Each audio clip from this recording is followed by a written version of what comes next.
Vivekananda institute और आज के सेशन में हम डिस्कस करने वाले हैं वाइगोस्की के सिद्धांत की कुछ बची हुई डेफिनेशंस जो हमने नेक्स्ट वीडियो लेक्चर में कवर की थी। उसमें जो चीज़ें रह गई थी आज के उस वीडियो लेक्चर में हम उसको अच्छे से कवर करने वाले हैं। ठीक है, तो वाइगोस्की का सिद्धांत जैसे कि मैंने आपको बताया था, वाइगोस्की की जो थ्योरी है वो एग्जाम में मोस्ट रिपीटेड कॉन्सेप्ट है। एक तरह से हम बोल सकते हैं ये 100% श्योर टॉपिक है जो एग्जाम में आपसे पूछेगा ही पूछेगा। ठीक है, तो इसकी जो इससे पहले वाली क्लास के कुछ टर्म्स को मैं एक बार और आपके सामने डिस्कस कर देती हूँ ताकि आपको एक बार रिवाइज हो जाए कि हम लोगों ने पढ़ा क्या था। और आज जो हम बात करेंगे बेसिकली मेन फोकस हमारा रहेगा कि वाइगोस्की ने लैंग्वेज को लेकर के क्या कहा है। ठीक है, तो चलते हैं आगे की तरफ। तो सबसे पहले अगर बात करें तो जब हम वाइगोस्की की बात करते हैं तो वाइगोस्की के सिद्धांत को आपको पहले भी पता है कि हम इसको बोलते हैं socio culture theory. Socio culture का मतलब क्या हुआ? सामाजिक सांस्कृतिक विकास का सिद्धांत। ठीक है, वाइगोस्की का मेन एजेंडा क्या था, मेन फोकस क्या था? उनका ये कहना था कि जो बच्चा है वो अगर डेवलप करेगा, वो अगर ग्रो करेगा तो समाज में रह करके करेगा। जितनी भी उसकी लर्निंग्स होगी उसके सोसाइटी से और उसके कल्चर से होगी। ठीक है, तो बेसिकली सोसाइटी और कल्चर और इसमें किसका रोल हो गया? बच्चे का। इन तीनों के आसपास उनकी पूरी थ्योरी घूमती है। ठीक है, आ रही है आपको बात समझ में? अब यहाँ से जो बहुत सारे क्वेश्चन आते हैं उसमें एक ZPD बहुत आता है, स्के फोल्डिंग बहुत आता है, MKO बहुत आता है। इसके बारे में मैंने इससे पहले वाले वीडियो में डिस्कस किया है डिटेल में। अगर आपने वो वीडियो लेक्चर नहीं देखा है तो आप इससे पहले उस वीडियो लेक्चर को देख लीजिए, उसमें मैंने ये सब चीज़ें बहुत अच्छे से बताई है। लेकिन अभी के लिए मैं इसको एक बार और शॉर्ट में बता देती हूँ क्योंकि ये बार बार एग्जाम में आती है। तो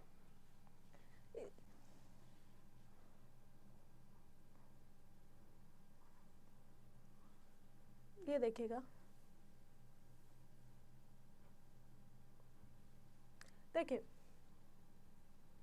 हम लोगों ने सीखा था वाइगोस्की का जो सोशियो कल्चर थ्योरी है उसमें मैंने आपको बताया था ये आपका वो वाला क्षेत्र होता है जो बच्चा खुद से कर सकता है। मतलब ये A एरिया है, ठीक है, और ये वाला B एरिया है। ठीक है, तो जो A एरिया है वो वाला एरिया है जहाँ पे बच्चा सारे काम खुद से कर सकता है। उसके अंदर वो सारी चीज़ आती है जिसमें बच्चा खुद कैपेबल है अकेले करने में। ठीक है, तो फर्स्ट वाला जो सर्कल है वो ये बताता है, उन क्वालिटीज़ को बताता है जो बच्चा खुद से कर सकता है, खुद से सीख सकता है। ठीक है, उसके बाद वाला जो ये वाला जोन है, ठीक है, इस वाले जोन को बोलते हैं जोन ऑफ प्रॉक्सिमल डेवलपमेंट। ठीक है, इसको हिंदी में क्या बोलेंगे? संभावित विकास का क्षेत्र।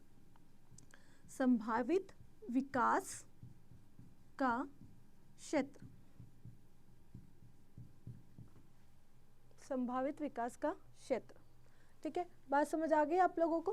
तो यहाँ पे क्या होता है, यहाँ पे जैसे मैंने लिखा हुआ है I can do this with someone's help. मतलब कि जोन ऑफ प्रॉक्सिमल डेवलपमेंट वो हिस्सा वो या वो एरिया होता है जो बच्चा तब सीख सकता है जब उसकी कोई हेल्प करे। ठीक है, तो जब कोई अगर उसकी हेल्प करेगा, उसको किसी की मदद मिलेगी, किसी टेक्निक की हेल्प मिलेगी तो वो बच्चा उस चीज़ को सीख जाएगा। ठीक है, फॉर एग्जाम्पल एक बच्चा साइकिल चला रहा है। ठीक है, बच्चा साइकिल पे बैठा हुआ है, एक पेडल उठाता है तो दूसरी तरफ से बैलेंस बिगड़ जाता है, दूसरी तरफ उठाता है तो दूसरी तरफ से बैलेंस बिगड़ जाता है। तो अगर उसको उसके पीछे फादर है या कोई दोस्त है या फिर कोई और पर्सन है जो उसको पीछे से हेल्प कर दे, और अगर उन्होंने उसको हेल्प कर दिया तो बच्चा क्या करता है? साइकिल चलाना सीख जाता है। ठीक है, अब बच्चा साइकिल चलाना सीख सकता है। ठीक है, उसका संभावित विकास का क्षेत्र है। लेकिन कब? जब उसको उसके फादर ने हेल्प की। ठीक है, उसके पिताजी ने अगर उसको हेल्प की और वो साइकिल चलाना सीख गया। ठीक है, तो इसको हम बोलेंगे जोन ऑफ प्रॉक्सिमल डेवलपमेंट। जब बच्चा किसी की हेल्प लेगा और अपना जो हाईएस्ट लेवल पे जो कुछ वो सीख सकता है वो सीख जाएगा, वो होता है जोन ऑफ प्रॉक्सिमल डेवलपमेंट। अच्छा, जहाँ पे अभी साइकिल वाला एग्जाम्पल दिया, साइकिल वाले एग्जाम्पल में जो उसके फादर है, ठीक है, वो फादर है उसके लिए MKO का मतलब होता है मोर नॉलेजेबल अदर्स। मतलब कि वो पर्सन जो आपको हेल्प करेगा, ये वो पर्सन जिसकी हेल्प से बच्चा जिस डिफ़िकल्टी की वजह से जो सबसे हाईएस्ट लेवल पे सीख पा रहा है वो नहीं सीख पा रहा, तो उनकी मदद से वो क्या करेगा? सीख जाएगा। जैसे टीचर हुआ, ठीक है, फादर की हेल्प हुई, मदर की हेल्प हुई, किसी की भी हेल्प जिसकी वजह से बच्चा जहाँ पे कठिनाई महसूस कर रहा है उस कठिनाई से पार करके चीज़ों को सीख सके। तो ऐसे लोगों को बोलते हैं MKO, मोर नॉलेजेबल अदर्स। ठीक है, मोर नॉलेजेबल अदर्स के बाद में एक और वर्ड आता है स्कैफोल्डिंग। स्कैफोल्डिंग का मतलब मैंने आपको बताया था कि स्कैफोल्डिंग का मतलब ये होता है, इसको हिंदी में पाड़ बोलते हैं या मचान बोलते हैं, ठीक है। अब स्कैफोल्डिंग में क्या होता है, बेसिकली जो टेम्परेरी हेल्प हमने बच्चे को दी, जैसे फादर ने अपने बच्चे को हेल्प किया था ना, किस तरह से हेल्प किया, टेम्परेरी हेल्प। जो टेम्परेरी हेल्प बच्चे को मिली जिसकी वजह से बच्चा अपने हाईएस्ट लेवल पे सीख पाया, उसको बोलते हैं स्कैफोल्डिंग, ठीक है। क्लियर। तो स्कैफोल्डिंग इज अ हेल्प जिससे बच्चा क्या करे, अपने जोन ऑफ प्रॉक्सिमल डेवलपमेंट को अचीव कर सके, अपने हाईएस्ट लेवल को सीख सके। डन, बात समझ आई। नंबर 1 क्या बताया, बताइए। नंबर 1 मैंने आपको बताया zone of proximal development. Zone of proximal development वो क्षेत्र जहाँ पे बच्चा क्या कर सकता है, वो अधिकतम क्षेत्र जिसमें वो किसी की मदद से चीज़ों को सीख सकता है, वो जोन ऑफ प्रॉक्सिमल डेवलपमेंट होता है। उसके बाद में बताया मैंने मोर नॉलेजेबल अदर्स, जो उसकी हेल्प करने वाला पर्सन है, जिसकी वजह से बच्चा अपनी कठिनाई को पार करके, डिफिकल्टीज को पार करके चीज़ों को सीख पा रहा है, तो वो व्यक्ति हो गया मोर नॉलेजेबल। जैसे टीचर हुआ, फादर हुआ, इस वाले एग्जाम्पल में, ठीक है। कोई स्विमिंग कर रहा है बच्चा, थोड़ा अच्छे से नहीं सीख पा रहा है, तो अगर उसको कोई ट्रेनर मिल जाता है, वो अच्छे से स्विमिंग सीख पा रहा है, ठीक है, तो वो ट्रेनर भी क्या हो गया, एक तरह से उसके लिए स्कैफोल्डिंग हो गया। देन उसके बाद में एम के हो गया, मोर नॉलेजेबल अदर हो गया। और लास्ट वाला जो मैंने आपको बताया स्कैफोल्डिंग, स्कैफोल्डिंग क्या होता है, जिसमें बच्चे को टेम्परेरी हेल्प मिली किसी व्यक्ति से, तो वो टेम्परेरी हेल्प है ना, वो है स्कैफोल्डिंग है। गेटिंग माई पॉइंट, होपफुली आप लोगों को मेरी बात समझ आ रही होगी, ठीक है। अब चलते हैं आज का जो मेन एजेंडा है लैंग्वेज और वाइगोस्की, चलते हैं उसकी तरफ। तो बेसिकली लेव वाइगोस्की ने क्या बताया लैंग्वेज को लेकर के, उन्होंने बताया सबसे पहले कि Vygotsky viewed language as an essential tool for communication and that culture and behaviour was understood through language. मतलब क्या बोला, वाइगोस्की ने भाषा को संचार के लिए आवश्यक माना, किसके लिए, कम्युनिकेशन के लिए।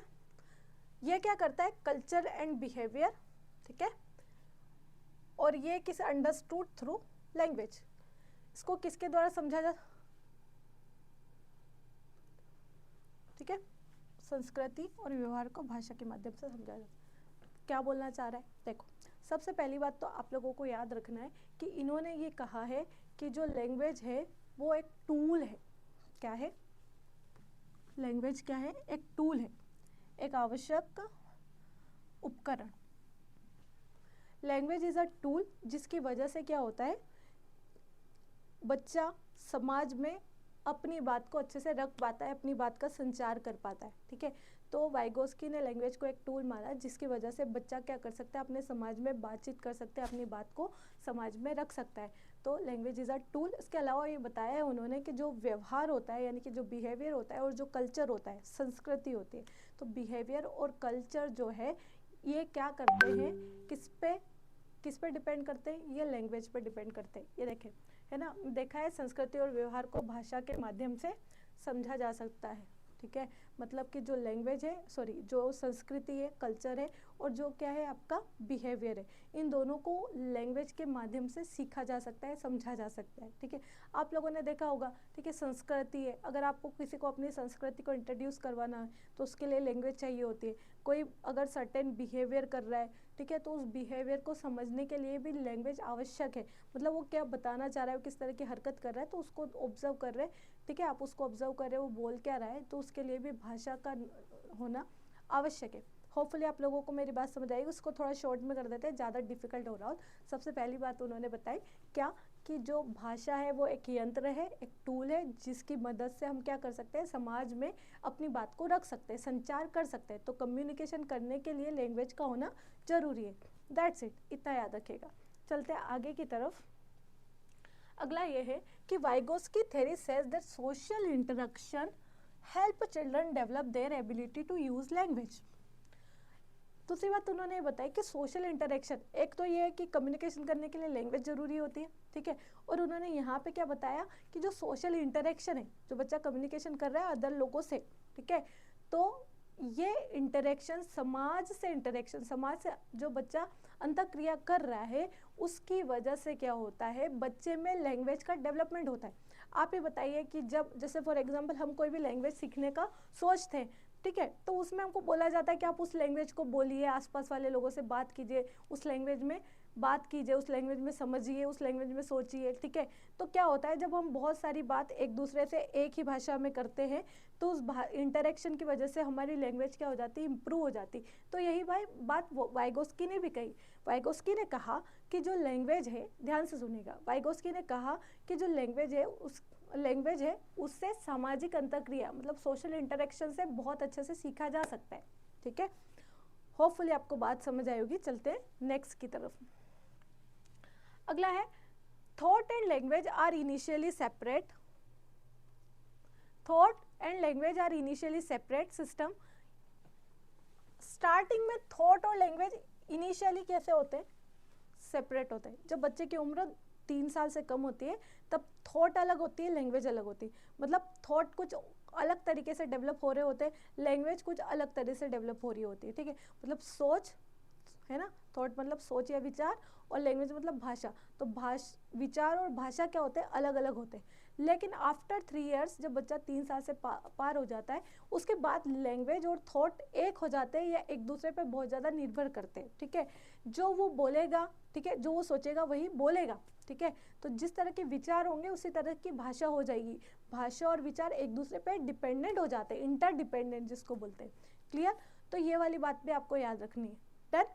क्या कि जब बच्चा स्टार्टिंग एज में होता है, मतलब 0 से 3-2.5 साल तक के बच्चे, मतलब 3 साल से पहले पहले के बच्चे जो होते हैं, उनमें भाषा और विचार अलग अलग होते हैं, लैंग्वेज और थॉट अलग अलग होते हैं। लेकिन एक टाइम के बाद क्या होता है कि बच्चे के विचार और जो है, विचार मतलब थॉट और लैंग्वेज जो है वो इंटरेक्ट करने लग जाते हैं, ठीक है। अच्छा, यहाँ पे एक पॉइंट और आप लोगों को इम्पोर्टेंट याद रखना है, वो ये है कि पियाजे जो थे ना, पियाजे जो भाई साहब थे हमारे, उन्होंने ये बताया था, और जो वाइगोस्की भाई साहब ने बताया आपको,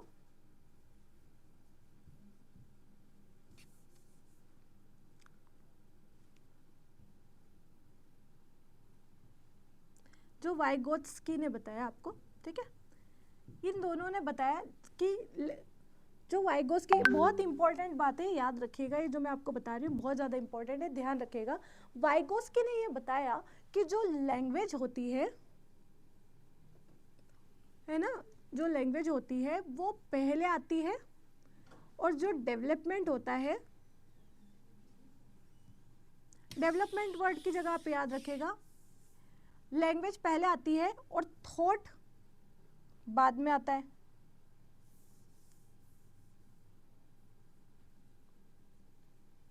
ठीक है।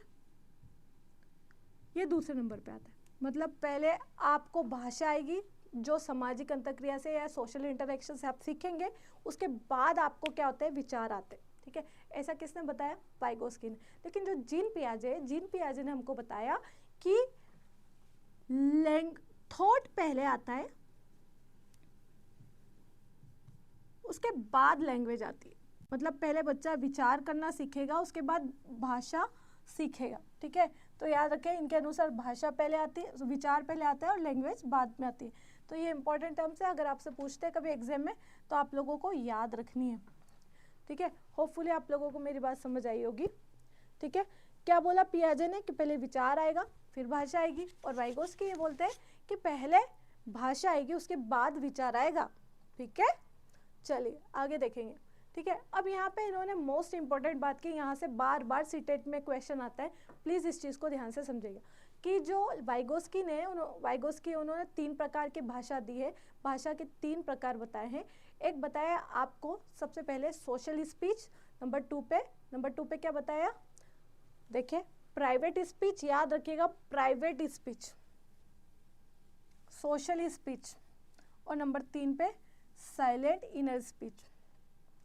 तो तीनों तरह की स्पीच के बारे में किसने बताया आपको, वाइगोस्की ने।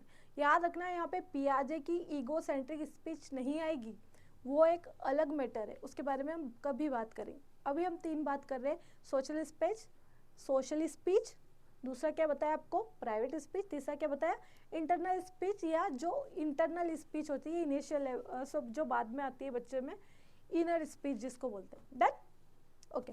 तो सबसे पहले अगर सोशल स्पीच की बात होती है तो जब बच्चा 2 साल तक का होता है तो वो सोशल स्पीच करता है। सोशल स्पीच मतलब एक दूसरे को कुछ बता करके, आसपास के लोगों को अपनी बात पहुंचा करके, उनसे कुछ बात मनवा करके या उनसे कुछ बात सीख करके। तो इस तरह से बच्चा क्या करता है, इंटरेक्ट करता है अपने पेरेंट्स के साथ में, अपने सिबलिंग्स के साथ में, जो कोई भी उसके आसपास है उससे। तो वो जिस लैंग्वेज में बोलता है जिसकी वजह से वो उनको बुलाता है अपने पास में, ठीक है। आपने देखा होगा छोटे बच्चे, बहुत छोटा होगा तो रो करके अपने पेरेंट्स को अपनी बात बताएगा, ठीक है। थोड़ा बड़ा होगा, ठीक है, तो कुछ इशारे करेगा, है ना, अलग तरह से साउंड निकाल करके अपनी बात अपनी मदर तक या फादर तक पहुंचाता है। तो इस तरह से क्या होता है, ये एक तरह की सोशल स्पीच है जो कब से कब तक होती है, 0 से 2 साल तक की उम्र का, ठीक है। फ्रॉम 2 ईयर्स मैंने आपको बताया है ना, फ्रॉम द एज ऑफ 2,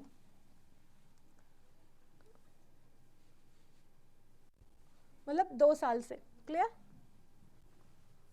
2 साल की उम्र से ये स्टार्ट हो जाती है कौन सी स्पीच, सोशल स्पीच, याद रखिएगा, ठीक है। सोशल स्पीच मैंने पहले जो बताई कि वो इशारों में अपनी बात बताता है, वो भी सोशल स्पीच का पार्ट है, लेकिन ऑफिशियली आप इसको देखोगे तो इसका जो उम्र है उसमें याद रखिएगा 2 साल से, ऑफिशियली फ्रॉम 2 ईयर्स। देन चलते हैं अगली की तरफ। अगली बात देखिए, यहाँ पे मैंने लिखा है which is external communication used to talk to others, ठीक है। एक्सटर्नल कम्युनिकेशन जिसमें हम दूसरों से बात करने के लिए, मतलब बच्चा दूसरों से बात करने के लिए किसी तरह से लैंग्वेज का यूज़ करता है, बोलता है, तो उसको बोलते हैं सोशल स्पीच।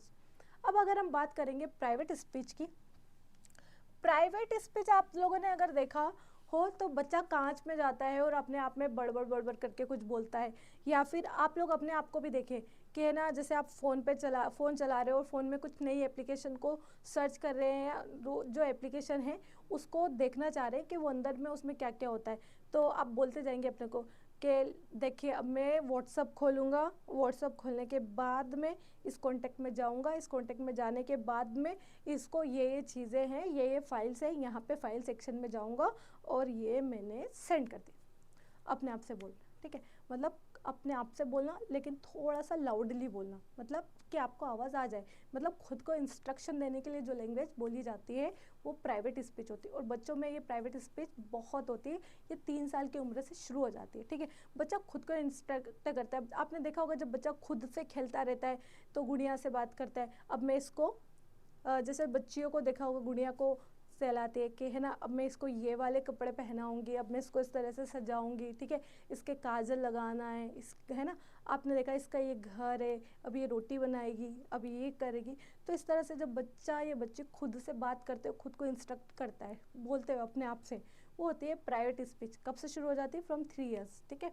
होपफुली आप लोगों को मेरी बात समझ आई होगी। अब चलते हैं आगे की तरफ। अगला जो है वो है साइलेंट इनर स्पीच। अब साइलेंट इनर स्पीच में क्या होता है, ये वो वक्त होता है जब बच्चा, साइलेंट इनर स्पीच वो वाला वक्त होता है जब, अभी हम क्या बोल रहे थे, वर्बली खुद को इंस्ट्रक्ट कर रहे थे ना, अब वो वाली चीज़ हट जाती है और बच्चा खुद के अंदर से बात, अपने आप से बात करता है, लेकिन वो मौन हो जाता है, उसमें आवाज़ नहीं होती, साइलेंस होती। वो अपने अंदर ही अंदर कुछ ना कुछ बोलता है लेकिन उसकी आवाज़ बाहर नहीं आती। जैसे हम लोग भी सोचते हैं ना, लाइक आप कुछ भी सोचो कि यार मेरे को ऑफिस जाना है, मैं लेट हो रहा हूँ, ये लेट हो रही हूँ, स्कूल जाना है, लेट हो रहा हूँ, ये लेट हो रही हूँ, तो आज तो लेट हो जाएगा, मन के अंदर बोलो आज तो लेट हो जाएगा, ठीक है, मन के अंदर, आवाज़ नहीं आ रही, मन के अंदर। तो मन के अंदर जो बात करता है बच्चा ना, वो उसकी इनर स्पीच होती है, ठीक है। होपफुली आप लोगों को मेरी बात समझ आई होगी। थोड़ा सा इसकी लैंग्वेज देखेंगे। देखिए, private speech goes underground and diminishing in audibility as it takes on a self regulating function and it's transform into silent inner speech, ठीक है। ये साइलेंट इनर स्पीच बन जाती है, मतलब शांत अंदर ही अंदर बोलने वाली स्पीच, है ना, अंतः भाषा। क्लियर, इसकी हिंदी भी मैंने यहाँ पे दी हुई है, डोंट वरी, ये आपकी हिंदी में है, ठीक है। सामाजिक भाषा जो बाहरी संचार है जिसका उपयोग दूसरों से बात करने के लिए किया जाता है 2 वर्ष की आयु से। निजी भाषा जो स्वयं की ओर निर्देशित होता है और एक बौद्धिक कार्य करता है जो कि 3 वर्ष की आयु से। मौन आंतरिक वाणी मतलब कि जो इनर साइलेंस स्पीच जिसकी बात मैंने कही है आपसे, इसका मतलब होता है कि जो निजी वाणी है, जब प्राइवेट स्पीच है वो क्या हो जाएगी, भूमिगत हो जाएगी, मतलब गायब हो जाएगी और उसका स्थान साइलेंस ले लेगा, मौन ले लेगा, मतलब बात तो करेगा लेकिन आवाज़ बाहर नहीं आएगी। होपफुली बात हो जाएगी, समझ में आ गई होगी, ठीक है। ये आपकी शुरू हो जाती है 7 साल की उम्र तक। 7 साल की उम्र से शुरू हो जाती है, ठीक है। होपफुली मैं सही बोल रही हूँ, हाँ ओके डन। आगे की बात करेंगे, थोड़ी और कुछ टर्म्स है उसके बारे में सीखेंगे और उसके बाद इस क्लास को जल्दी से एंड करेंगे। सबसे पहले बात करते हैं, है ना, ये टर्म्स अगर कभी आपको एग्जाम में देखने को मिल जाए, एक बात तो आप लोग है ना पूरा याद रखिएगा कि जब भी वाइगोस्की की बात होगी ना, आपको याद रखना है सोसाइटी और कल्चर की बात होगी ही होगी। और सोसाइटी और कल्चर में रिलेशनशिप को स्ट्रॉन्ग बनाने के लिए जितनी भी टर्म्स है वो सारी टर्म्स ऑलमोस्ट वाइगोस्की ने यूज़ की। अब ये जितनी भी टर्म्स है ना, ये सब सोशल पर्सपेक्टिव की टर्म्स है, मतलब समाज को देख करके निर्धारित की गई टर्म्स है। क्लियर? देखते हैं क्या क्या चीज़ है। नंबर 1 पे यहाँ पे लिखा हुआ है कोलैबोरेटिव प्रोजेक्ट। नंबर 2 पे लिखा हुआ है कोऑपरेटिव, क्या लिखा हुआ है, कोऑपरेटिव लर्निंग, ठीक है। तो कोलैबोरेटिव और कोऑपरेटिव दोनों का मतलब एक ही होता है। मतलब क्या होता है कि जब बच्चा समाज में जाता है, बच्चों के साथ रहता है, दोस्तों के साथ रहता है, तो वहाँ पे वो किस तरह से सीखता है, सहयोग करके, हेल्प करके, कोऑपरेट करके सीखता है, ठीक है। अगर किसी दोस्त को कुछ ज़रूरत है तो वो हेल्प कर देगा, ठीक है, या फिर उसको किसी चीज़ की ज़रूरत है तो वो हेल्प ले लेगा। तो बेसिकली एक दूसरे की हेल्प करने वाला नेचर जो होता है वो बच्चे के अंदर डेवलप होता है। उसके लिए कोलैबोरेटिव और कोऑपरेटिव लर्निंग्स का यूज़ किया जाता है। हिंदी में इसको बोलते हैं सहयोगी शिक्षण, है ना, सहयोग करना। बात समझ में? कोलैबोरेशन और कोऑपरेशन बहुत ज़्यादा डिफरेंस नहीं है, इसलिए आप लोगों को याद रखना है, ठीक है। उसके बाद में बात करते हैं रेसिप्रोकल टीचिंग्स, पारस्परिक शिक्षण। ये रेसिप्रोकल वर्ड का मतलब क्या होता है? देखिए, रेसिप्रोकल का मतलब ये होता है कि जैसे मैं अभी आपको पढ़ा रही हूँ, ठीक है, तो जब मैं आपको पढ़ा रही हूँ तो आप पढ़ रहे हो, आप है ना अभी पैसिव होकर के पढ़ रहे हो, ठीक है, और मैं एक्टिव होकर के पढ़ा रही हूँ, ठीक है। जब आप और मैं, मतलब कि स्टूडेंट और टीचर एक दूसरे से डिस्कस करके पढ़ेंगे, ठीक है, तो वो वाली टीचिंग होगी रेसिप्रोकल टीचिंग, ठीक है। मतलब मैंने यहाँ से कुछ पूछा कि बताइए आपको क्या समझ आता है, मैंने आपसे पूछा कि बताइए कोऑपरेटिव वर्ड का मतलब क्या है, और आपने आंसर किया मुझे, फिर मैंने और उस पर बात की कि नहीं ये भी हो सकता है, इसका मीनिंग ये भी हो सकता है, आप भी बता रहे कि मैम हाँ ये भी हो सकता है, आंसर ये भी हो सकता है, ठीक है। तो जब हम स्टूडेंट और टीचर डिस्कस करते हो, कोई बात करते हैं या डिस्कस करते कुछ पढ़ते तो उसको रेसिप्रोकल टीचिंग बोलते हैं। होपफुली आप लोगों को मेरी बात समझ आ रही होगी। चलते हैं अगले टॉपिक की तरफ, जिसका नाम है आपका assistive learning. Assistive learning basically क्या होता है, याद रखिएगा, असिस्टिव लर्निंग में आपने देखा होगा कि किसी बड़े एक्सपर्ट, कोई अपनी फील्ड का बहुत बड़ा एक्सपर्ट है, तो जो नए फ्रेशर्स लोग होते हैं उनको जाकर के असिस्ट करते हैं, उनकी हेल्प करते हैं ताकि उनसे सीखा जा सके, ठीक है। तो असिस्टिव लर्निंग में क्या होता है, किसी एक्सपर्ट के पास जाया जाता है और उनकी हेल्प करके सीखा जाता है, ठीक है। तो असिस्टिव लर्निंग में यही होता है कि किसी एक्सपर्ट के साथ जुड़ करके सीखना, ठीक है। और पीयर ट्यूटरिंग का मतलब ये होता है, मित्र शिक्षक इसको हिंदी में बोलते हैं। पीयर ट्यूटरिंग मतलब कि जैसे आप लोगों को पता है, हम ग्रुप, अगर आप स्कूल में रहे हो तो ग्रुप लर्निंग करते थे कि यार आज है ना साथ में मिलकर पढ़ेंगे, तो तेरे को ये याद हो, तेरे को ये याद है, तो थोड़ा तू बता देना, थोड़ा तू बता देना, हम सब मिलकर के ये कॉन्सेप्ट है, ये टॉपिक पूरा कर देंगे, ये सब्जेक्ट पूरा कर लेंगे। तो बेसिकली क्या होता है, जब हम एक ग्रुप में पढ़ते हैं, ठीक है, तो जब हम ग्रुप में पढ़ते हैं या ग्रुप से सीखते हैं, अपने ही जैसे लोगों के साथ में, अपने ही उम्र के लोगों के साथ में सीखते हैं, तो उसको पीयर लर्निंग कहते हैं। होपफुली आप लोगों को मेरी बात समझ आई होगी। चलते हैं आगे की टॉपिक की तरफ। थोड़ा सा हम देखेंगे कि application of Vygotsky theory in the classroom, ठीक है, मतलब कि वाइगोस्की की थ्योरी को क्लासरूम में किस तरह से अप्लाई किया जा सकता है, मतलब टीचिंग के में वाइगोस्की थ्योरी किस तरह से हेल्प करेगी। तो इसमें मैंने 2 पॉइंट यहाँ पे हाईलाइट किए हैं। पहला पॉइंट मैंने हाईलाइट किया है, आप देखिएगा, Vygotsky propose that it was not possible to separate learning. उनके अनुसार क्या है कि अलग से लर्निंग पॉसिबल नहीं, formative us from its social context. मतलब कि क्या होता है, उनके अनुसार क्या आप है ना बच्चों को अलग अलग तरीके से फॉर्मेटिव वे में कि यार अलग अलग से नहीं आप बच्चों को पढ़ा सकते, है ना, मतलब लर्निंग सेपरेट नहीं हो सकते। उनके अकॉर्डिंग लर्निंग किस तरह से होती है, social context. Learning social context में होती है, सेपरेट कॉन्टेक्स्ट में नहीं होती। सेपरेट मतलब अलग अलग से आप कुछ और मेथड्स अप्लाई कर रहे हो, बच्चों को इंडिविजुअल सिखा रहे हो कि बेटा ये करना है, ये करना है, ये करना है, रादर देन कि आपको क्या करना है, बच्चों का एक ग्रुप बनाना है और उस ग्रुप में बच्चों को कुछ टास्क देना है, उसमें वो सीखेंगे, ठीक है। देखिए, उनका मानना है कि इनिशियल लर्निंग मतलब कि जो स्टार्टिंग की लर्निंग है अकर थ्रू सोशल इंटरेक्शन। जो इनिशियल लर्निंग है वो सोशल इंटरेक्शन के थ्रू होना चाहिए। क्या मतलब हो गया, सोशल, आपस में इंटरेक्ट करे बच्चे, आपस में बात करके, आपसे बात करके, डिस्कशन मेथड के थ्रू सीखे। देन जैसे अगर आप कोई लेसन पढ़ा रहे हो बच्चों को, या कुछ चीज़ आप हिस्ट्री का कुछ प्रोजेक्ट दे रहे हो, साइंस का कोई प्रोजेक्ट दे रहे हो, तो एक ग्रुप बना दिया बच्चों का और बच्चों को बोला कि बेटा आप सबको एक दूसरे की हेल्प करके ये प्रोजेक्ट कंप्लीट करना है, ठीक है। तो वाइगोस की इस चीज़ को सबसे परफेक्ट मांगते हैं इनिशियल लर्निंग्स के लिए, ठीक है, कि बच्चा आपस में दोस्तों के साथ में सीखे, या आप भी उनके साथ अच्छे से इंटरेक्ट करके सीखें। डन। चलिए अब बात करेंगे रेसिप्रोकल टीचिंग की। जैसे अभी मैंने आपको रेसिप्रोकल का बताया ना कि टीचर और स्टूडेंट आपस में डिस्कस करते हुए पढ़ेंगे तो रेसिप्रोकल टीचिंग होगा। और वाइगोस्की ने इस चीज़ पे ऊपर बहुत फोकस किया है कि बच्चा आप है ना पैसिव, जैसे सिर्फ टीचर एक्टिव हो और बच्चे पैसिव हो तो वो लर्निंग बहुत इफेक्टिव लर्निंग नहीं होती। उनके अकॉर्डिंग ये होता है कि टीचर भी एक्टिव हो और बच्चे भी एक्टिव हो, ठीक है। ये कब होगा, जब हम डिस्कशन करके करेंगे, ठीक है। बच्चा सवाल पूछेगा, टीचर आंसर करेगा, टीचर कुछ कॉन्सेप्ट पढ़ाएगा, बच्चे को बोलेगा कि इसको और एक्सप्लेन करो, आपको क्या समझ आया। तो इस तरह की टीचिंग जो होती है वो रेसिप्रोकल टीचिंग है। तो बेसिकली वाइगोस्की ने इस पर भी बहुत ज़्यादा फोकस किया है, ठीक है। तो चलते हैं आगे की टॉपिक की तरफ। होपफुली आपको ये बात समझ आ गई होगी, ठीक है। चलते हैं आगे की तरफ। लास्ट टॉपिक हम देखेंगे कि इसके ऊपर क्रिटिसिज्म क्या होता है, ठीक है। तो क्रिटिसिज्म जो है, क्रिटिसिज्म मतलब कि वाइगोस्की के सिद्धांत की क्या आलोचना है, तो ज़्यादा कुछ है नहीं इनके इसमें। बट इन्होंने क्या किया था कि उन्होंने बताया कि कल्चर पे जो उन्होंने बताया थ्योरी कि जो उन्होंने जो थ्योरी दी वो सभी कल्चर के ऊपर फॉलो होती है, लेकिन वास्तविकता में अलग अलग कल्चर में चीज़ें और साइकोलॉजी थोड़ी अलग होती है। तो सब जगह एक ही तरह से इंटरेक्शन करके बच्चा सीखेगा ये कोई ज़रूरी नहीं है। अलग अलग संस्कृति के हिसाब से बच्चों के सीखने की जो क्षमता है, जो सीखने की कैपेबिलिटीज़ है, वो अलग अलग होती है अकॉर्डिंग टू देयर एनवायरनमेंट, ठीक है। तो संस्कृति, सारी ही संस्कृति पे एक ही तरीके का फॉर्मूला लागू नहीं होता है, ठीक है। इसके अलावा इन्होंने बताया कि इन सम इंस्टांस ऑब्जर्वेशन एंड प्रैक्टिस में be more effective ways of learning certain skills. मतलब कि उन्होंने क्या बोला कि सारी चीज़ें सोशल इंटरेक्शन से ही सीखेगा बच्चा, समाज में रह करके सीखेगा, लोगों से बातचीत करके सीखेगा, लेकिन हमेशा ऐसा ज़रूरी नहीं होता है, ठीक है। बच्चा कभी कभी चीज़ों को ऑब्जर्व करके और ऑब्जर्व करने के बाद में चीज़ों को प्रैक्टिस कर करके, खुद से प्रैक्टिस कर।